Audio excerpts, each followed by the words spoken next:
What up, everybody? BCON here from Malice Corp, coming to you live to preach on preacher.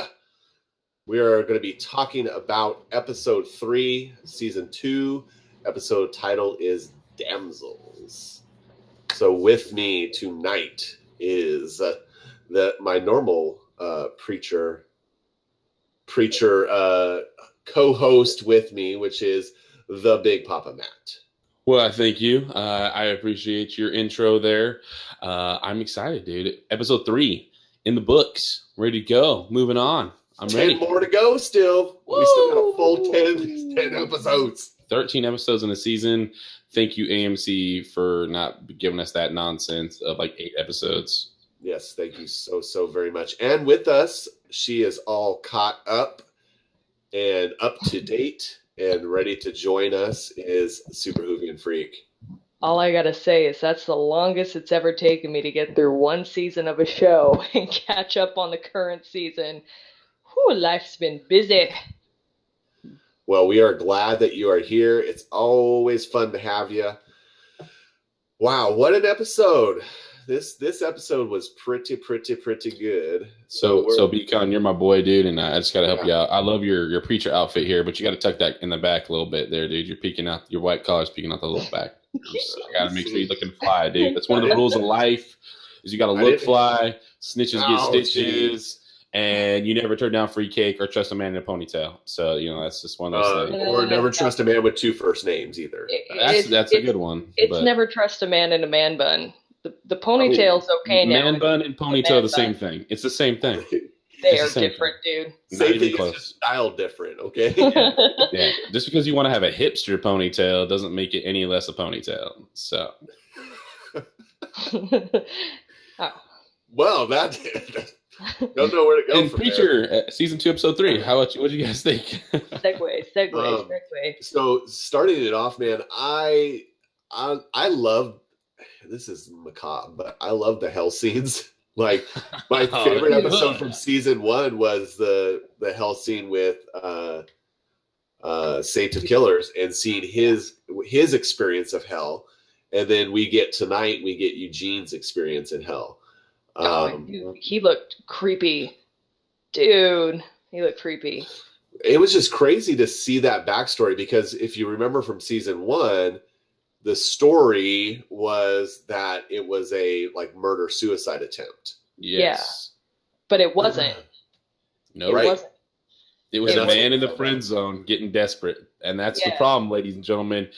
Anybody out there who's got people in the friend zone, just break it off, man. Tell them what's up. All right? Help them out here. Don't let them go through that kind of moment. Friend zone's a bad place to be. Help somebody out. I mean, granted, her reaction was a little bit extreme. We're not going to lie.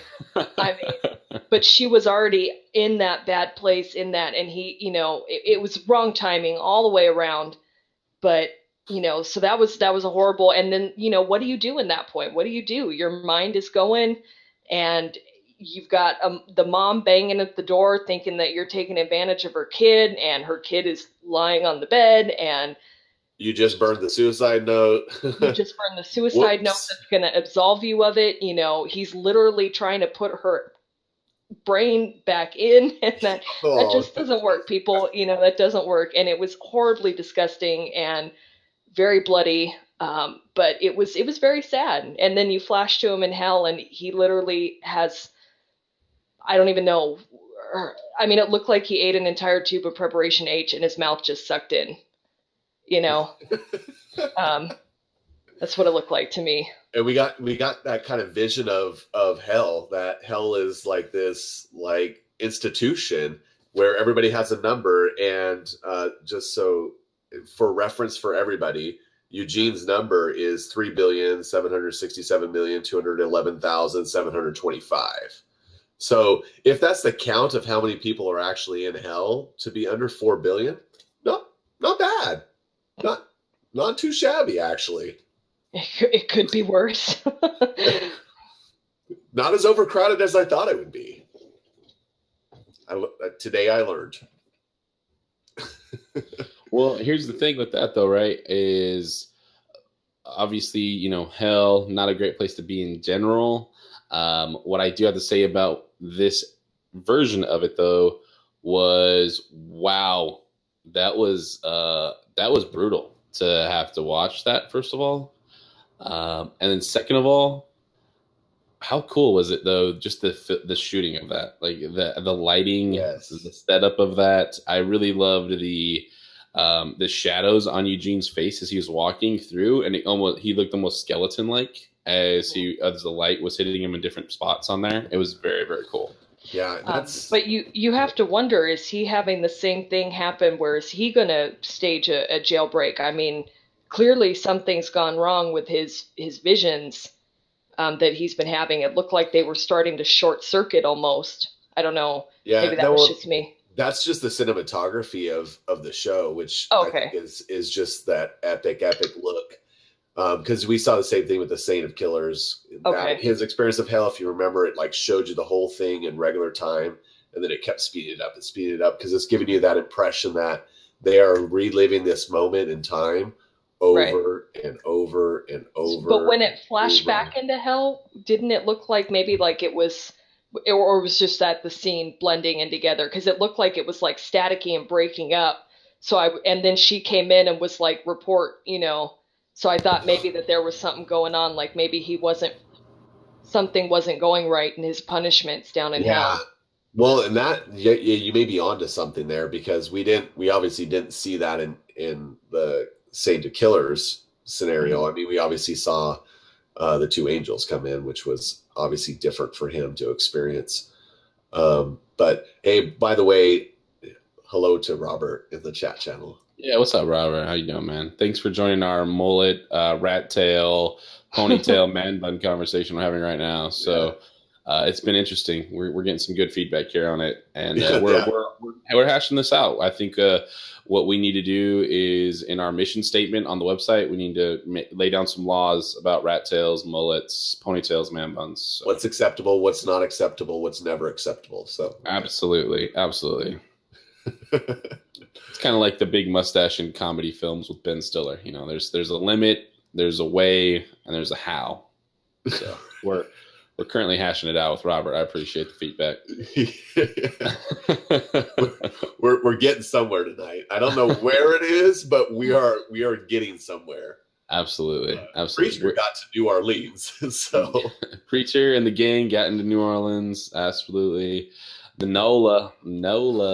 It made me long to go back to New Orleans, I'll tell you that. There was nothing glamorous about that episode at all for New Orleans. What are you talking about? You enjoyed just the music. No, just the music, the jazz music. I'm not talking about the episode itself. I just mean the jazz music, seeing the buildings, the street. Took me straight back, man. For the first experience of this show in New Orleans, to be dude like stumbling out of the bar, puking in the middle. Yeah, I know. Which was not my experience at all. I was a teenager when I was in New Orleans, so I was not drinking. I was waiting for the Cassidy comment about, because it looked like he walked right through the path of it. So I was waiting for him to say something, and we didn't get it. And to be honest, I think that was the one disappointment for me this episode is, and it's not a bad disappointment, but we didn't get as much Cassidy humor as we have in the past, but we did get some good, strong character moments from him. Just not the comedy. Well, and here's the thing: is here's kind of the scary part about this, right? Is we have these three people wandering on this mission, if you will. We have a preacher, we have a crook mercenary in Tulip, and then we have an Irish vampire. Yes. And when does the Irish vampire become the moral compass of that group? In this episode. In any way, shape, or form, when does the Irish vampire ever become the moral compass? Episode 3, Season 2, Preacher. There you go. There's your answer. So look that up for you. There it is. Also, a point to make is looking for God doesn't always mean what you think it means. Definitely not. No. Yeah, that was a dark, sad eye in that costume. That was a very dark, sad eye in that costume. That scene was a little creepy. little bit. Little. No, that was worse. That was worse than like the Shining guy in a mask peeking into the hotel room in the dude's lap kind of a thing. Like that was, I think that was worse than that moment of the Shining. That was dark to say the least. The whole we're looking for God. All three of you? All three? Yeah. He has a tray. He just has the tray. Like, what is he? Let me serve this on a platter for you. Oh, man. Not to mention, that's a lot of money to watch some weird stuff happen. Hey, man, if you got that kind of spending money, you're rich. Like, I'm going to let you guys know when I am, let me go find God in New Orleans rich. Like that. Yeah. That's some loot to be thrown around. The one funny part, though, I think, was when Cassidy starts to reach into his pocket like he's going to pull out money. Like, wait, what? No. Okay, we're not going to do this. Gotcha. We'll move on. We'll move on. Yeah. Okay. We'll move on. Oh. Like he was totally like, you know what? I haven't seen this before. Let's try it out. Do you think that's the end of that, though? Or do you think that they're going to revisit that? I don't know. There was something about that. The way that they lingered on it. That suit. There was, like I said, there was a sad eye in there. So I'm wondering if they're going to. The dog suit? That would be a weird twist. That would be weird. There are weirder things that have happened, but I don't think that I don't think that they're done with that weird man thing suit. Velour. Because otherwise, why introduce it? I mean, it could have just been a laugher. It could have just been a weird laugher, but the way that they lingered on it, I don't think that they're done with it. I think that's going to haunt our nightmares again. No, but here's the thing, though, is that's what this show is for, though. If you think about every episode of this show so far, they've always left this screen on a scene for just a couple seconds, little longer than you're comfortable with. Yes. And it's the vibe of this show. So I really don't think we'll see anything else from it. But the Beat Baby from season 1. You're just like, oh, that's creepy as hell. And even funnier moments where you had the guy had lost his arm at the vending machine, right? And then they sit there and watch the change fall out of the machine. Yeah. There's stuff like that where these guys are that's just the vibe, if you will, that they're known for, is leaving that camera on just a little bit longer to keep you uncomfortable, keep you in a weird moment, whatever they can do. Yeah, that makes sense. That does make sense.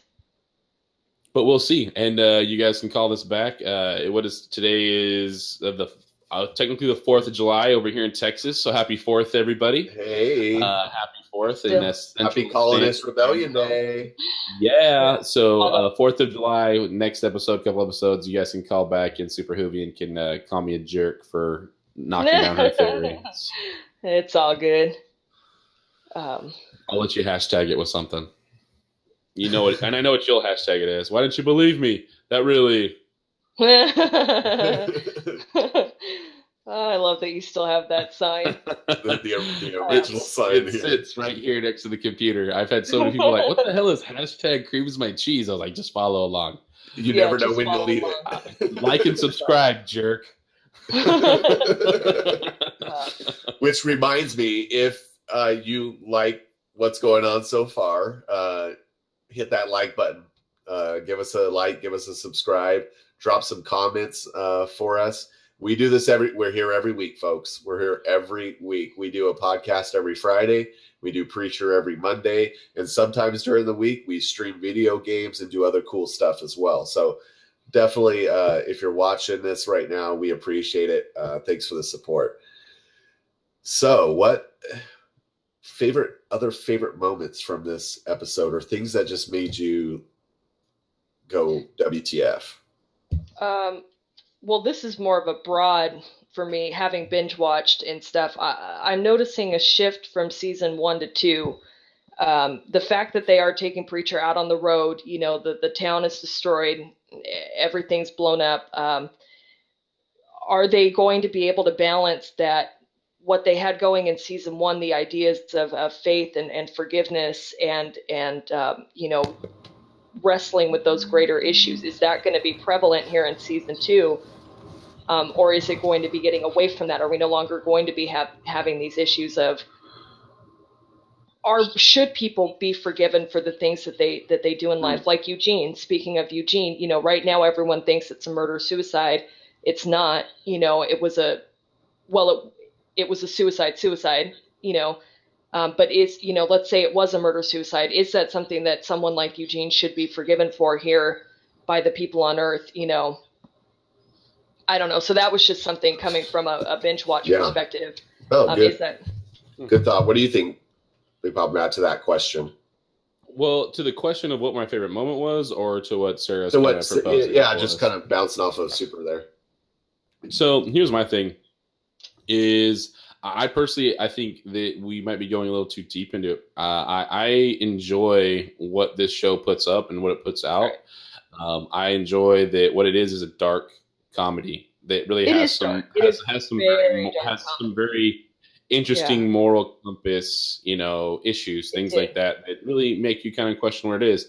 And what I think it is, it's not whether Eugene should be forgiven or not, but Jesse using his power and how that's not just punishing others, but going to be punishing himself. Right. And I think it's more of that abuse of power is the theme that I'm more interested in watching, that theme of the show more than anything. Yeah, definitely. Yeah, because that's going to be very prevalent this season. You can already tell where he's trying to balance using it. And now he has to struggle, too, with the issue of the fact that he's got the guy hunting him that can find him through the use of his powers. So... And he's addicted to manipulating people, let's be honest. It's that whole scene, right, of absolute power corrupts absolutely, and that's what Jesse's going through right now. He has that absolute power that is completely corrupting what he was trying to build in Anvil, and now what he's trying to do right now, just in finding God, it's completely corrupting that mission as well right now. It is, yeah. But my favorite moment from the show, though, probably is the fact that they're going from bar to bar to bar trying to find God. It's like, it's a setup to a bad joke. We're not going to lie. To walk into a bar and be like, I'm looking for God. And a preacher walking into a bar. And that comes up, right? The guy goes like, hey, remember that joke? The preacher walks to the bar. There he is. Exactly. Yeah. So I do want to go back to our favorite moment, though. And my favorite moment, though. So my favorite moment was literally in the first just seconds of this show, where it's like, Eugene, I need you. And the triumphant, like, superhero style music on his bike going over to the girl's house. Face, like every boy at 15, 16 has had this feeling where they're like, oh, yeah, I'm going to that girl's. I'm going to the crush's place. She needs me now. She needs me. It's my time to shine, everybody. And that moment of joy on his face with that music, I was crying. I literally, tears were coming out of my face. I had to pause the show because I just was laughing too hard. I loved that moment. It was the best. One of my favorite moments was when Jesse finally meets up with Laura Featherstone, who we find out later is Agent Featherstone, right? Agent. But he meets up with her, and she's like, clean yourself up and meet me outside, and splashes the thing in her face. And obviously she gets taken by the little white suited ninja guys, and Jesse stops them. And right after he gets done beating the crap out of them, looks into the vehicle, asks if she's okay. And she says, who are you? And he says, I'm Jesse Custer. I'm not with them. I'm not with them. Yeah. I'm not with them. Good stuff. I felt like the themes of this episode are definitely, I want to almost touch back on something that SuperWhovian said, which was, she was talking about forgiveness and that idea of kind of that forgiveness reconciliation thing. And there's a lot of this reconciliation that still needs to happen in these relationships. We're seeing Cassidy and Tulip actually getting closer and closer every episode. And we're really seeing this weird dynamic between Jesse and Tulip, where she's afraid to trust him with what's really going on. Yeah.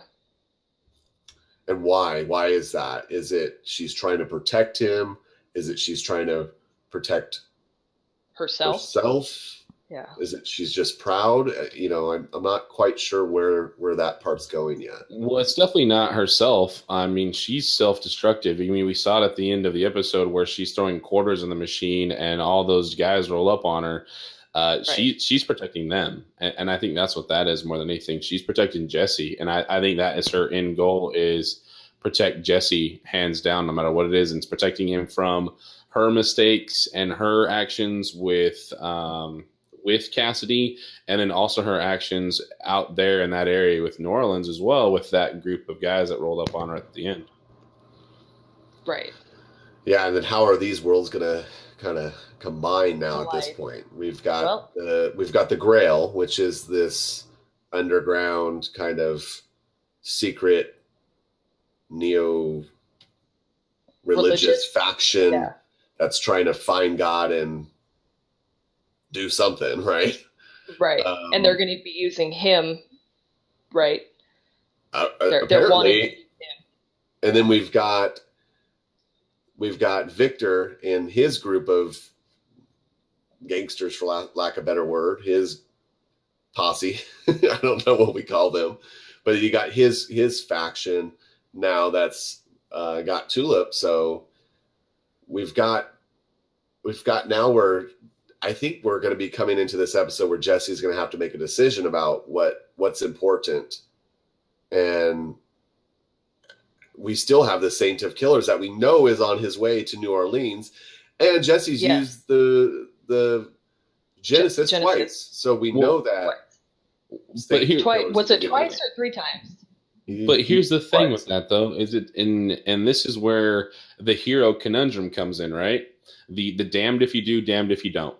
And what really is going to be happening, and really the great choices I think are going to be coming up here, are just like with any great superhero, right? It's if you're a time traveler, do I go back in time and try to fix something? With Jesse, is do I go and try to save my friends with this power? Because just like the angels we're talking about, once he starts to use this power, bad people are going to come after him and try to use it for themselves. And that's what we're seeing right now is everything around him is coming to use that power, not just himself. Everybody wants to use this power, not just him. And they're all going to use it for their own means to do it. And that's where we're really at. And I hope obviously we always root for our guys and our gals, our heroes, but the fun part is they don't learn. They don't learn, and they get people in trouble, and they get people hurt, and they always think they know the better way. Yeah, exactly. So we are getting to a point right now where we're getting a little tropey. We're getting to that very, like I said, that hero's conundrum, the damned if you do, damned if you don't. And I'm really looking forward to see how Preacher turns that on its head, because they've done it with every single thing else right now. Yeah, they always find a way to turn, like you said, turn it on its head. We also have this situation now with Eugene and Hitler. Oh man! Like, whoa, what's going to happen? What's going to happen in hell? We don't even know, because they left that. Like, they were introduced that, and then they're just like, I'm thinking they're going to go back to that, and I'm still at the end of the episode going, well, what about Eugene? No, well, we know what happens to Hitler out there. You guys watched Little Nicky, right? We saw what he ends up having to do. There's a pineapple involved. There's a closet full of pineapples somewhere. We got to look out. The other question is too, towards the end, what's up with that poster that he looked at? The Angel, is it Angelville? Is that the Angelville? Yeah, Angelville. Because he gets all loopy and kind of dazed out and spaced out when he looks at that poster. I am assuming. I mean, I didn't read the comics, obviously, but I'm assuming that has a comic reference of some point. He looked like he had tripped out on some of that speedball from the last episode that Cassidy was cooking up. Don't do drugs, kids. Seriously. They're bad for you. They're not anything to be funny or joking about. But we're going to do that because we're adults. We make our own decisions. So but he did seem like he was tripping on something. I mean, he had a few drinks, but that scene right there was a little hopefully a little foreshadowing for something to come. Hey Beth, I see Beth. The chat channel there. What up? We also had another character make another appearance, which was her star. So you see him in the office with the stack of folders, like You see all that scene, right?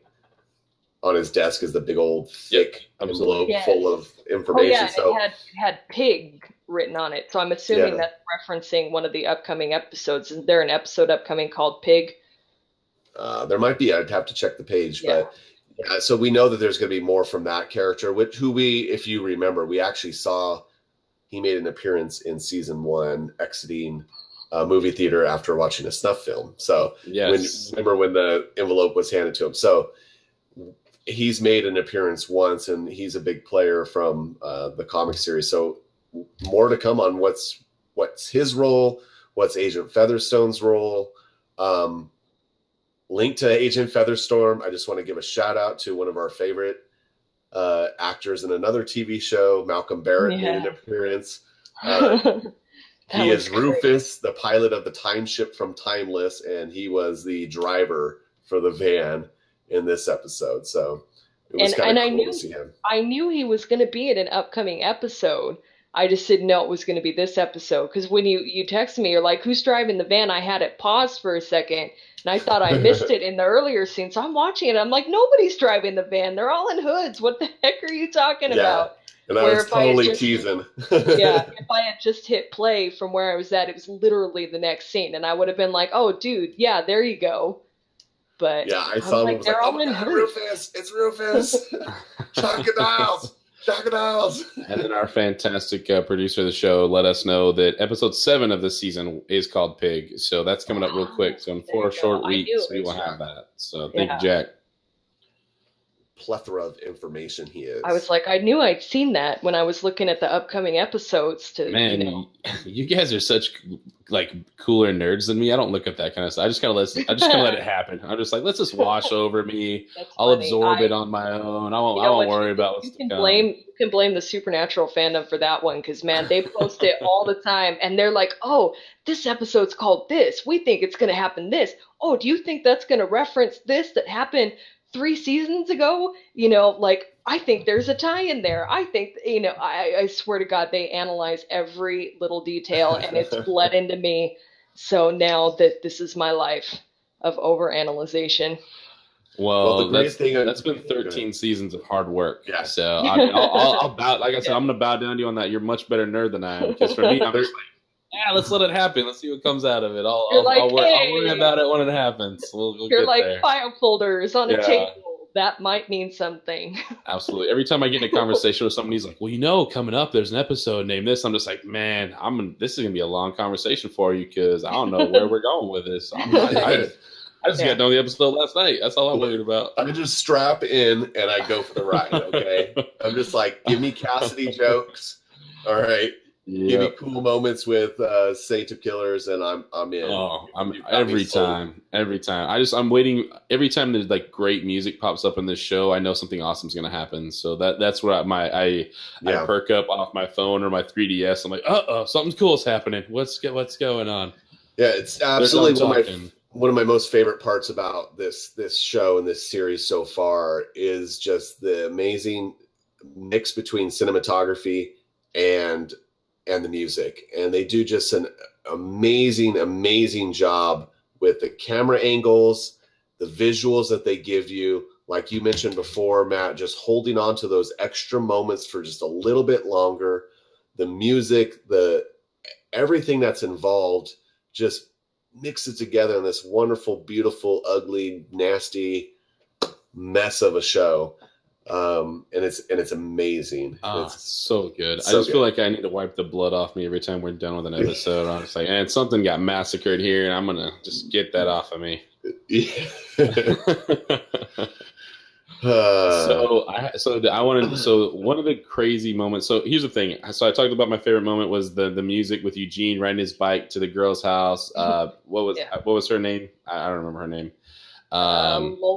Lolcha.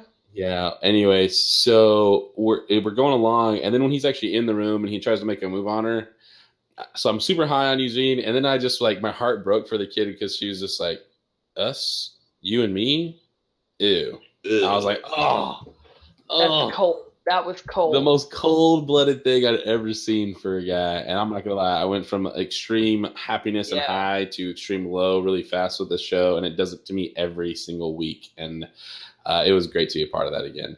Yeah. And she was quick with the gun, too. She's so quick. Like, how bad must that kid feel? Like, she would rather shoot herself in the head. It's just so hard. Like, we're sitting here, we're laughing about this, but her suicide letter was the funniest thing I'd ever heard. I'm sorry, like, suicide is not something to laugh about or joke about. Just like drugs, they're bad, everybody. It's not. You guys don't watch 13 Reasons to Die on Netflix, so you all know it's bad. But and yes, Jack, I do need hand sanitizer after each episode. That's an absolute mouthwash and hand sanitizer. Yes. Some baby wipes, just take a quick little road truck stop bath there. Little hobo bath. Man, hobo bath. I was trying to think of another word for it, so I was thinking of something else to call something else that I used, but it was definitely brutal. The suicide letter, though, was funny. I'm not going to lie. The suicide letter, when she's talking about all the guys I've had great sex with. Also, my brothers can never enter my room, and it's supposed to be exactly the way it was for me. Right to me. I mean, so ridiculous. Just so ridiculous. This has nothing to do with Travis. Yeah, nothing to do with Travis. But here's a list of guys to make Travis jealous. And then Eugene's response to her that just because whatever her name was has a big mouth, and you're like, or even him like shaming her. He's like, Cody. She's like, well, Cody D.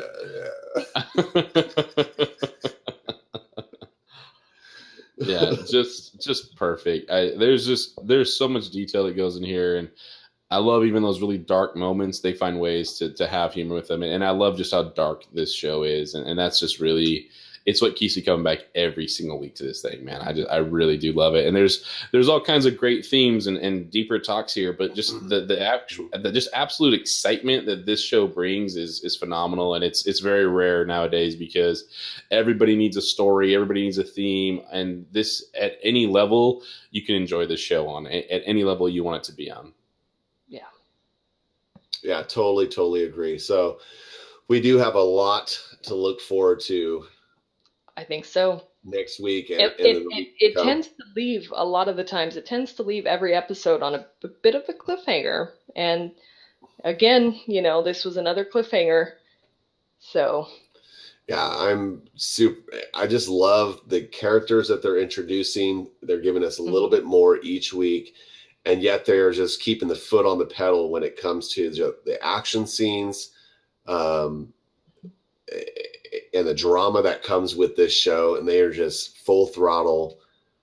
Man, if this keeps up for 13 episodes, and this, I'm going to just say it right now. You've heard it on now July 4th for me. We're not everybody. Too, baby. Whoa, Independence Day.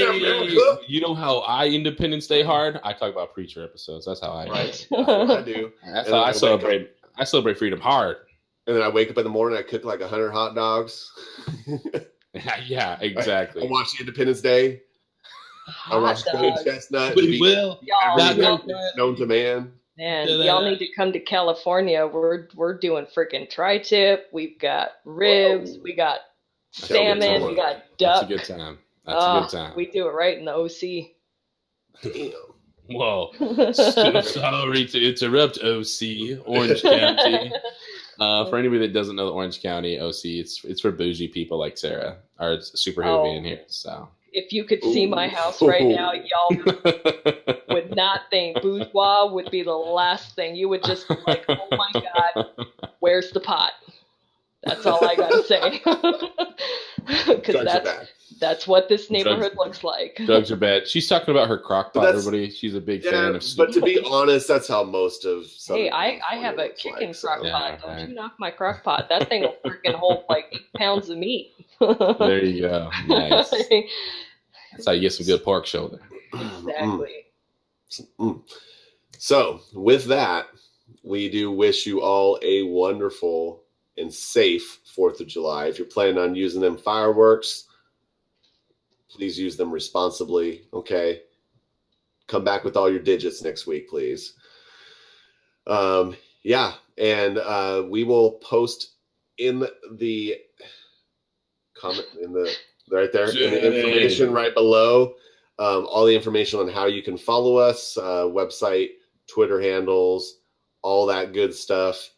So make sure you give us a like, give us a subscribe, and definitely come back next week, as we will get right back on the preacher train for season 2, episode 4. And if you can't wait to see Matt's epic beard, you can join us on Friday, 8 p.m. Pacific time, where you will see more and more of that lovely beard. So yeah, unfortunately, BCON doesn't bring the preacher outfit to the Friday show, but No. You know what? The beard comes, the beard stays, the beard arrives. My Custer's coming in a little bit. Yeah, we'll get you there. We'll get you there. It's all right. Just keep hanging out with me. I find out like osmosis or something. I sprout beards around me like Johnny Appleseed. So yes. So be careful, Super Whovian. Yeah, Whovian's always the screen right next to me whenever we do these all of our videos. So she's gotta look out. Well, hey, thank you all for joining us in the chat channel as well, and keeping that conversation rolling from man buns and rat tails to food porn, and now we're all hungry because SuperWhovianFreak is talking about tri-tip steaks, and you gotta go get some fourth meal now. Thanks to hashtag Taco Bell. Yeah. Hashtag I can't wait till tomorrow's barbecue. Definitely. So we definitely appreciate you all. Thank you so much for joining us. If you haven't watched Preacher and you're just hanging out and trying to figure out what this is all about, it's on AMC every Monday night. Check your local channel, though, for what time it's being shown on, because as we found out in different time zones, it is not the same time. And that's not just because there is a time difference in the time zone. It's because AMC likes to put the show on at like very odd times of the evening. So definitely check your local channel to see when it is on. You can also stream it live from their app, I believe, the day afterwards. So yeah, with that, we thank you again. And until next time, stay nerdy out there. Peace out.